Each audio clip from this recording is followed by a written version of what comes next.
శ్రీకృష్ణాయ నమః.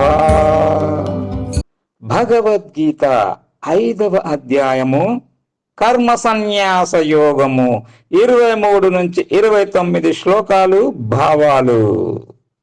శక్నోతి ఐవ యః సోఢుం ప్రాక్శరీర విమోక్షణాత్ కామక్రోధోద్భవం వేగం సయుక్తః స సుఖీ నరః. దేహము రాలిపోకముందే కామక్రోధాల వల్ల ఏర్పడే ఆవేశాన్ని ఇక్కడే అదుపు చేయగల సమర్థుడు యోగి, అతడే సుఖవంతుడు. యోంతః సుఖోంతరారామః తతాంతర్జ్యోతిరేవ యః స యోగి బ్రహ్మ నిర్వాణం బ్రహ్మభూతోధిగచ్చతి.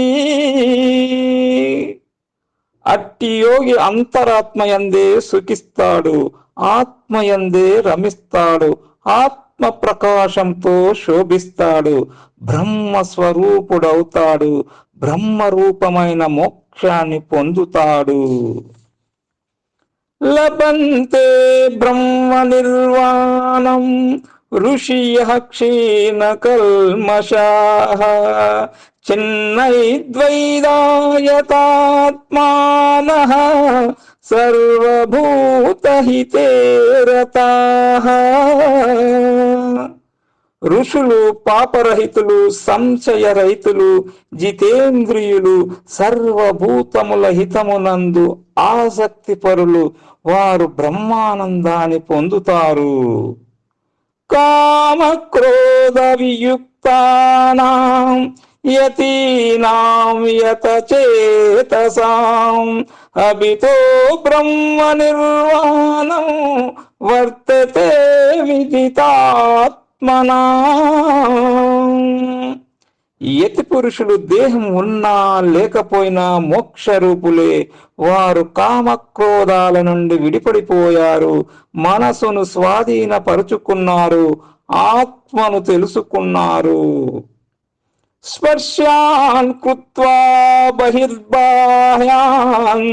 చక్షుషైవ వాంతరే బ్రూహ ప్రాణాపానౌ సమౌ కృత్వా నాసాభ్యంతరచారిణౌ యతేంద్రియ మనోబుద్ధి మునిర్మోక్షపరాయణః విగతేచ్ఛాభయక్రోధో యః సదా ముక్త ఏవ సః.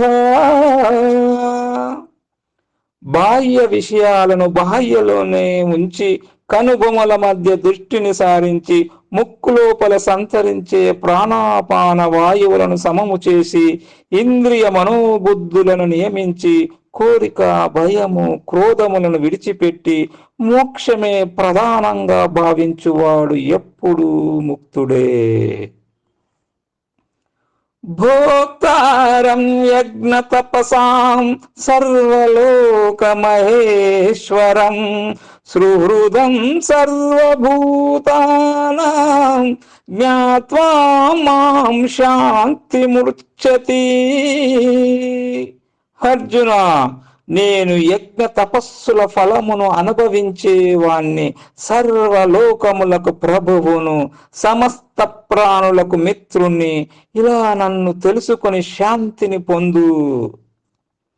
ఓం తస్సైతి శ్రీమద్భగవద్గీతాసు ఉపనిషత్సు బ్రహ్మ విద్యాయాం యోగశాస్త్రే శ్రీకృష్ణార్జున సంవాదే కర్మ సన్యాస యోగో నామ పంచమోధ్యాయః.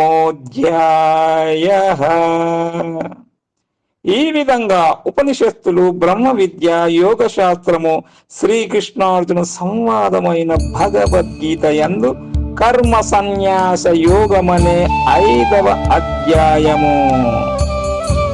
ఓం శ్రీకృష్ణార్పణమస్తు.